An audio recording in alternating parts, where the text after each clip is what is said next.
How's it, Albie? Can you tell us what it means to be a specialist consultant and what kind of work you've been doing, specific to your area? Yeah, it's been an interesting term, a specialist consultant. I had to figure it out myself a little bit. But I guess it's anything it takes to help the team, do well in the World Cup. So do a bit of both, batting and fielding, mostly focus around the bowling for now. And do some work with the sort of the low order batters, swing work and stuff like that. And just in terms of the bowling, I mean, it's been pretty noticeable how varied and excellent South Africa have been, whether it's pace on, pace off, etc. What have you focused and worked on the most? Look, we've been based in Ahmedabad, and the wicket there has been really good for batting. So, as a bowler, you don't have too many options. And batsmen these days thrive on hitting sixes. So it's all about trying to take that length away, be a little bit unpredictable, to stop them scoring those sixes. The days are gone where guys just rotate either boundary or a 4 here and there. So that's mostly been the focus. But like I said, Ahmedabad, out of all the venues, I think is the best wicket to bat on so far that I've seen. So it's been tough work. How's it, Albie? Do you think it's too soon to panic that South Africa might go a long way in this tournament? Just go the first part again? Do you think it's too soon? As South Africans, we kind of panic and go, oh my God, they might do it this time. I don't like to make statements about that. I think we were in a very tough group. That game against Afghanistan still gives me nightmares, and that could have gone anyway. So, I guess the first box is ticked, getting through to the next stage. To me, the World Cup starts now. Every game will be a tough game. Luckily we'll be in Ahmedabad again, where we sort of used to the conditions now. So let's see. And you and India go back a long way. And I wonder what it's like for someone who's not Indian or Pakistani to be in India when India are playing Pakistan. Let me just understand correctly, those two teams specifically playing against each other? Yeah, no, it's a big game. I think you can see with, there was even a pre-match show, Pakistan-India, so it means a lot. And I also think, added pressure comes with games like that, where these two teams really want to get one over each other. So from a playing point of view, I think India has played, some very good T20 cricket over the last even 2 years, where, Pakistan, you can feel they're sort of still trying to find a way to do it. So like I said, pressure massive, even more than just a normal World Cup game.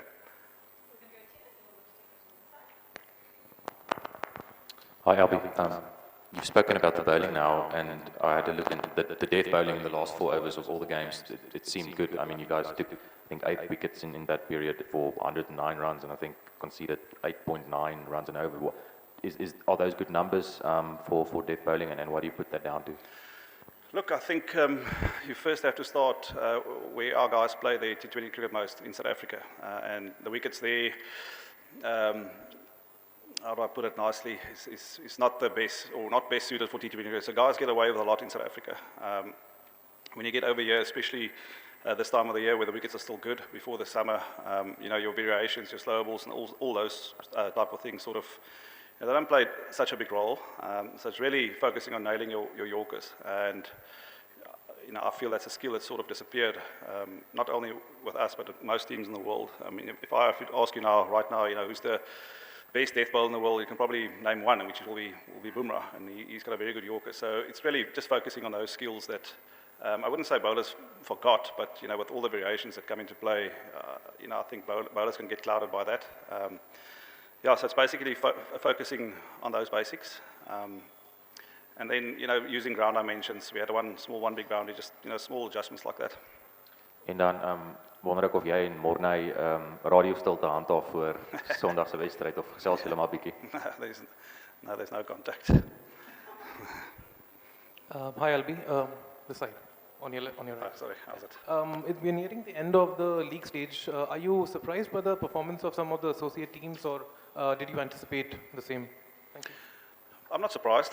I think associate cricket has grown a lot the last couple of years. They've had opportunities at World Cups like this where they play.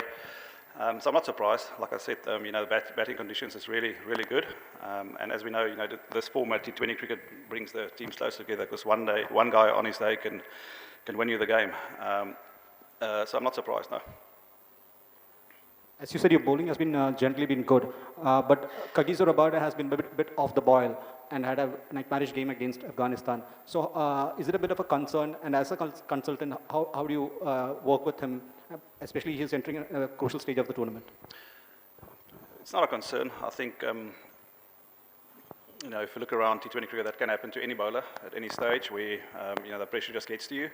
And you maybe have an off day, but he's still our premier fast bowler, and we're going to double down on him and back him all the way. So I think that's the only way to go. If you get too tactical or technical now with guys like that who knows what they're doing, you can confuse them. So for him, it's just a fact of accept that performance, move forward, and be better next time.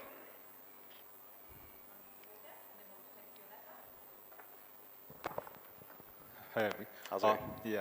Albie, obviously it's been a good start in the group stages, but in terms of the Super 8s, the intensity, do you feel it's going to be very different? And there's also the first white ball tournament since South Africa won the World Test Championship. So do you think it's may bring about a difference in mindset, or just how do you see that in terms of the boys? Yeah, like I said earlier, I think the World Cup really starts now, even though we had a tough group. Now you face India, possibly Australia or Zimbabwe, and what's the other one, West Indies in our group. So it's really tough. It's going to be all good games. Yes, the pressure, there will be more pressure on those games because as you move later towards the playoffs.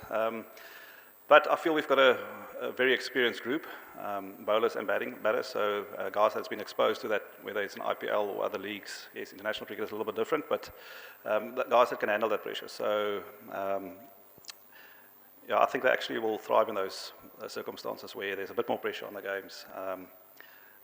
So not too worried. Just one more. I don't know whether you've already answered it, but Albie Morkel is the bowling coach of the Indian team. Any notes at all that you guys share about coaching? Or?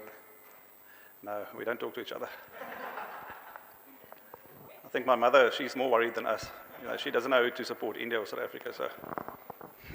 Hi Albie, just wanted to talk about Devil Brevis. His form is a bit of a concern. He has just won 30 plus scores in his last 15 matches. What kind of chat do you guys have with him regarding this? Like I said, there's no chats. I mean, we see him as an X-factor player. We feel if you sort of ask him to play a certain way, you take away that X-factor. And, he's going to break your heart at some stage, but he's also going to win your games. So the best way for us, with him is just to let him be that guy. We've got enough guys around him who can sort of, play the situation if needed, but he's certainly our X-factor player. Hello, Albie. I have a two-part question for you. First is around Aiden. I mean, in first 33 innings in T20s, he didn't have any 50s, but in the last... Excuse me, are you talking about Aiden? Aiden, yeah. But Yes. in the last 8 games, Aiden has played. He's got 4 half centuries, and that 50 against New Zealand was stuff of legend. So just want to know from you that what kind of a change Aiden has gone in his mindset about opening the batting in T20s. And in addition to this, at the time of writing, South Africa have the highest run rate in T20 World Cup so far. So what has been that change in approach, which is getting all the batters to, make runs heavily, or is there something else secret?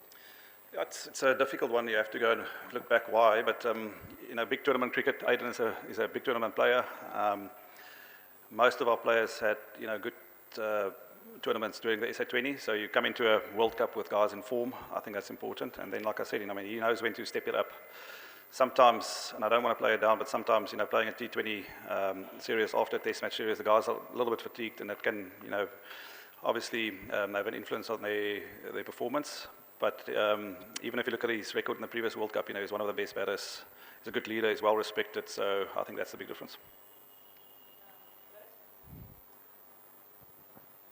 Albie, you've been around a long time and you would have seen and played through a lot of pressure situations, but it's obviously different as a coach. So how did you make that transition, and has somebody like a Stephen Fleming, I'm just assuming, had quite a big impact on your coaching style?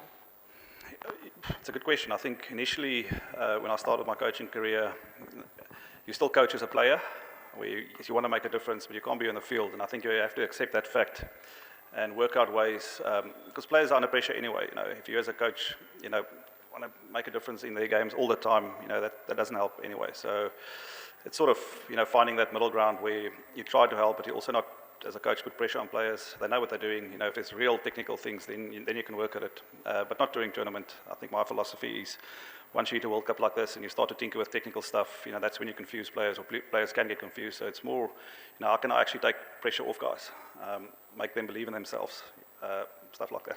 Stephen has been a big influence on that. I think, he's one of the only coaches, or maybe the only coach in the world who's been at a franchise for 17 years. That's unheard of. So it must mean he does something right. And I certainly learn a lot from him, yes. Hi, Albie. Just a word on Lungi Ngidi. Two back-to-back player of the match performances, and just he's been one of the most improved bowlers in world cricket of late. He developed a skill that is working really well here, the slower ball. Just a word on the kind of conversations you've had since you joined in, and just what's it like? Yeah, Lungi, if you look at his T20 record, he's got a really good record in taking wickets. He's developed a very deceptive slower ball, which he knows when to use and how to use. I think that's what makes him successful. He's not someone you can really line up as a batsman. He's got some good skills with a new ball to swing it, and when the pressure is on, he knows how to sort of keep the batsman guessing. So it's not a lot of talking to him. I think he knows what he's doing. He also understands that sometimes in T20 cricket it can go the other way. But lucky for us that those first two games he was on top of his game. Cheers.